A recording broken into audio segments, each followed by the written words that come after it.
Wonder, Chapter 20, 1 to 10. Mom always had this habit of asking me how things felt on a scale of 1 to 10. It started after I had had my jaw surgery, when I couldn't talk because they had my mouth wired shut.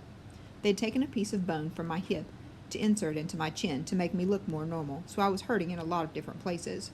Mom would point to one of my bandages, and I would hold up the fingers to show her how much it hurt. 1 meant a little bit, 10 meant so much. Then she would tell the doctor when he made his rounds what needed adjusting and things like that.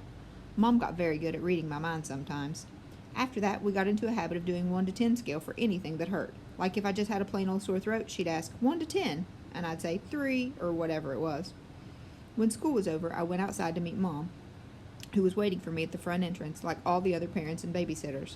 The first thing she said after hugging me was, "So, how was it? 1 to 10. 5, I said, shrugging, which I could tell totally surprised her. "Wow," she said quietly. "That's even better than I'd hoped for." "Are we picking Via up?" "Miranda's mother's picking her up today. Do you want me to carry your backpack, sweetness?" We had started walking through the crowd of kids and parents, most of whom were noticing me, secretly pointing me out to each other. "I'm fine," I said. "It looks too heavy, Augie." She started to take it from me. "Mom," I said, pulling my backpack away from her. I walked in front of her through the crowd. "See you tomorrow, August." It was Summer. She was walking in the opposite direction. "Bye, Summer," I said, waving at her. As soon as we crossed the street and were away from the crowd, Mom said, "Who was that, Augie?" "Summer." "Is she in your class?" "I have lots of classes." "Well, is she in any of your classes?" Mom said. "I don't know."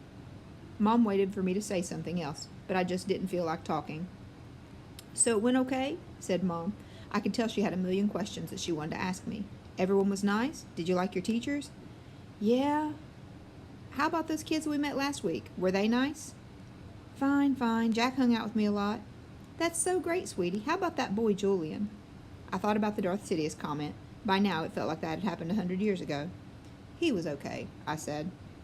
"And the blonde girl, what was her name?" "Charlotte. Mom, I said everything was already nice." "Okay," Mom answered. I honestly don't know why I was kind of mad at Mom, but I was. We crossed Amesfort Avenue, and she didn't say anything until we turned onto our block. "So," Mom said, "how did you meet Summer, if she wasn't in any of your classes?" "We sat together at lunch," I said. I'd started kicking a rock between my feet like it was a soccer ball and chasing it back and forth across the sidewalk. "She seems very nice." "Yeah, she is." "She's very pretty," Mom said. "Yeah, I know," I answered. "We're kind of like Beauty and the Beast." I didn't wait to see Mom's reaction. I just started running down the sidewalk after the rock, which I had kicked as hard as I could out in front of me.